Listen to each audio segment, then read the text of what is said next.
Vocês repararam no primeiro episódio de The Last of Us, na cena em que o Joel, a Sarah e o Tommy estão tomando café da manhã, que eles comentam sobre alguma coisa que eles ouviram no noticiário que teria acontecido em Jakarta, na Indonésia?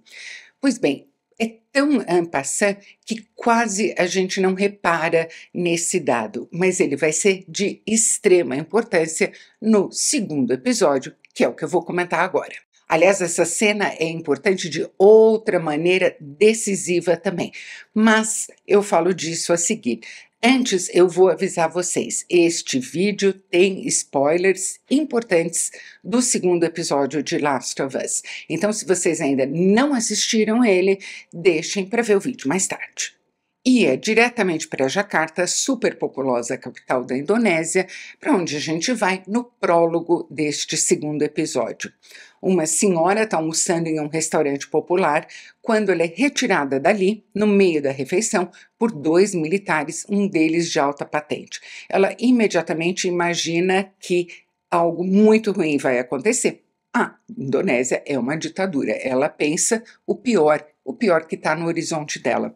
Mas uma das coisas que esse prólogo mostra é que aquilo que a gente imagina que pode ser o pior, às vezes empalidece diante do que o mundo prepara. Essa senhora é uma professora de micologia, uma especialista em fungos da Universidade de Jakarta, e os militares estão levando ela para um laboratório para mostrar algo que eles consideram extremamente preocupante. Eu babei nesse prólogo, ele é muito bem desenvolvido, ele é uma aula, na verdade. A gente vai conseguir aqui um monte de informação sobre o que está acontecendo.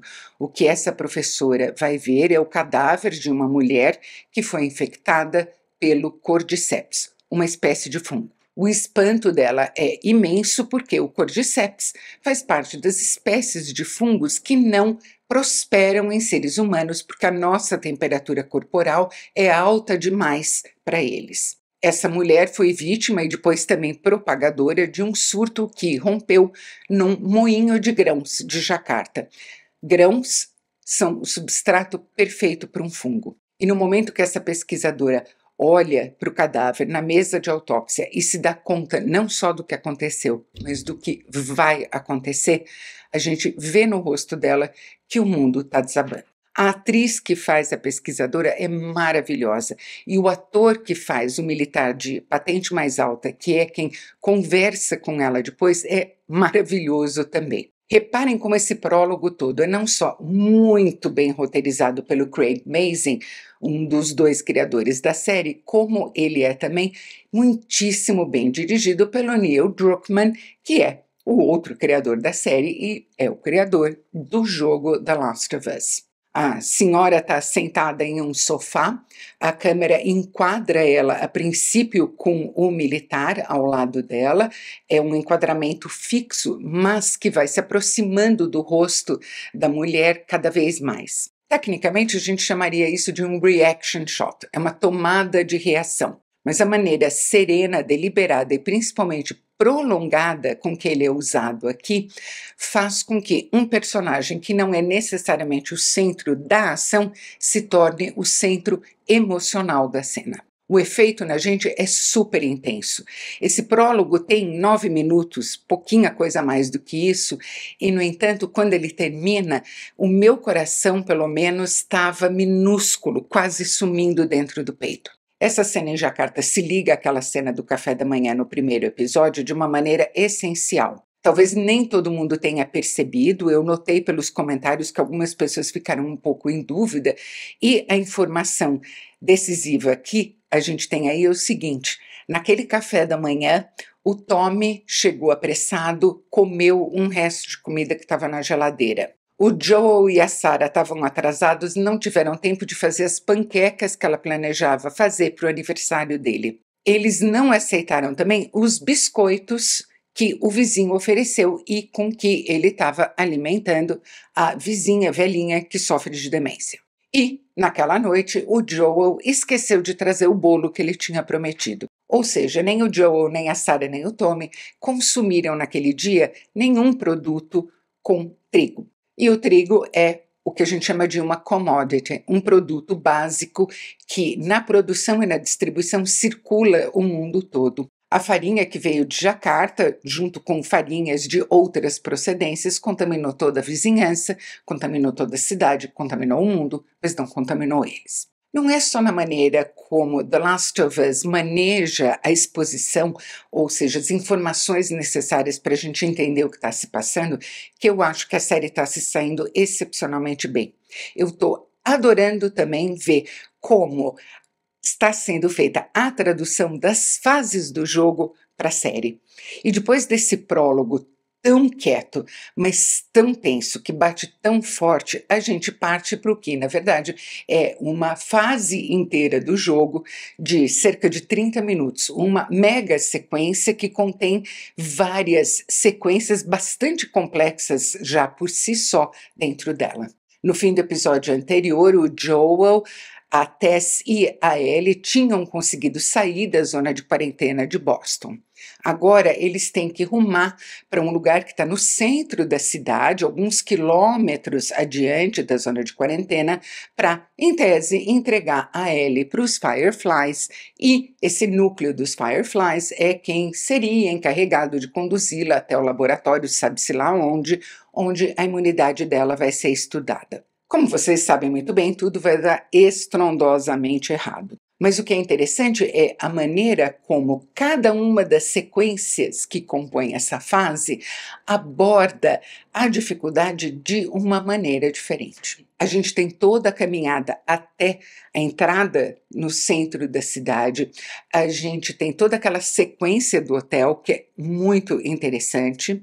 De lá a gente parte para uma outra dificuldade. Agora eles estão num lugar que está lotado de ninhos de infectados, e é a primeira vez que a gente vai ver de fato o que acontece com uma pessoa infectada pelo Cordyceps em The Last of Us. A gente tem aquela sequência ultra tensa em que eu passei muito mal dentro do museu, em que eles estão tentando escapar, se esgueirando pelos corredores atrás das estantes de um infectado que está caçando eles. E toda a tônica dessas sequências está no contraste entre a atitude do Joel e da Tess de um lado e da Ellie do outro. Do ponto de vista do Joel e da Tess, a grande ameaça com que eles têm que se ver nesse momento é a Ellie.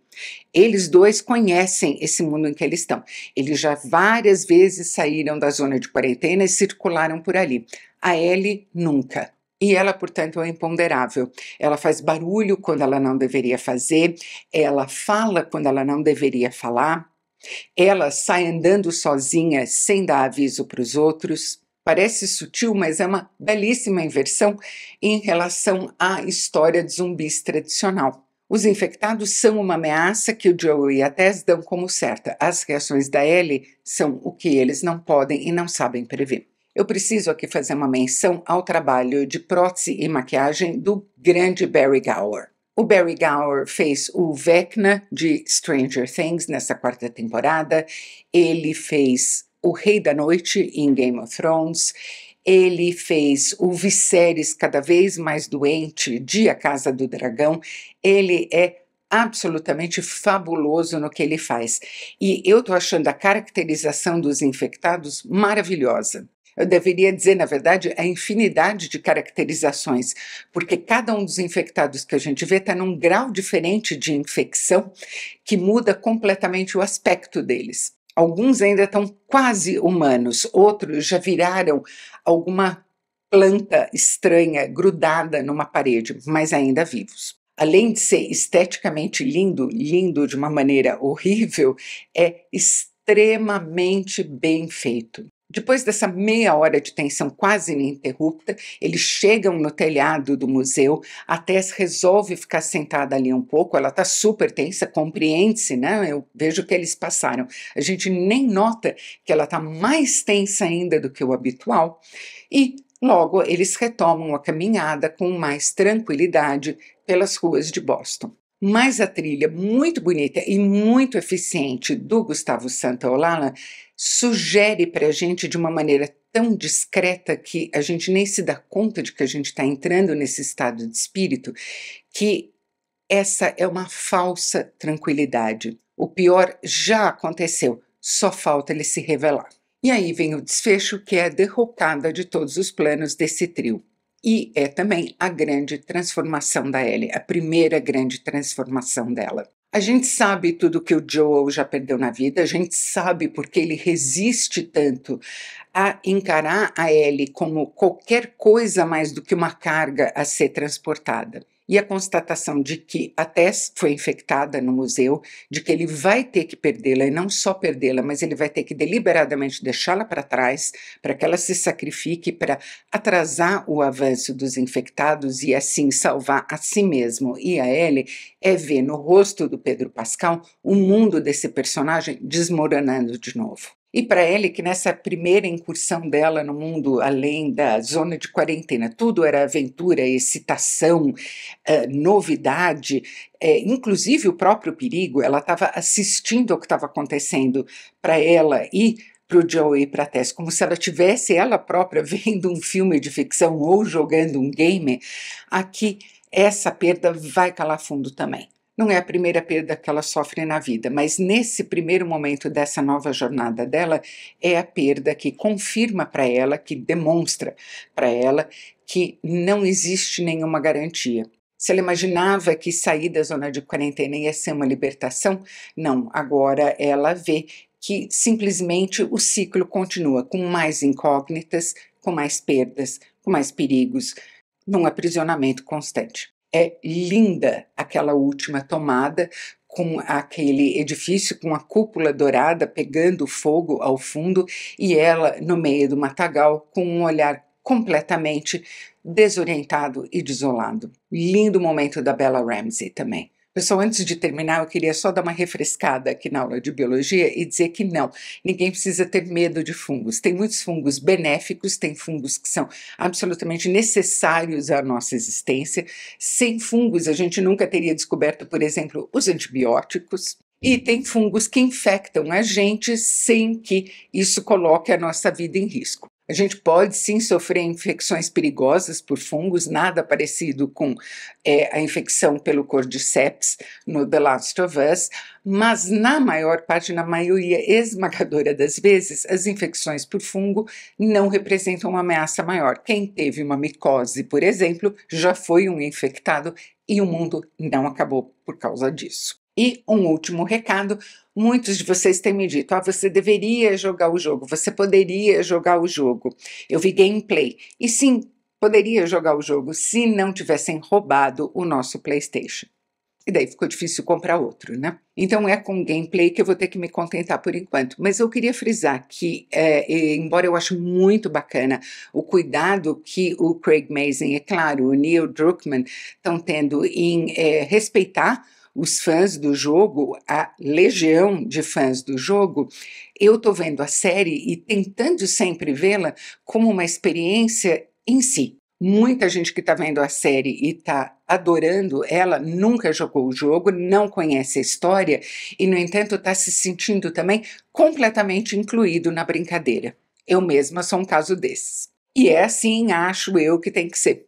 Bom, pessoal, por hoje é isso. Na segunda-feira que vem temos o comentário sobre o terceiro episódio de The Last of Us. Se você gostou desse vídeo, não se esqueça de curtir, inscreva-se no canal e clique no sininho. E a gente se vê no próximo vídeo.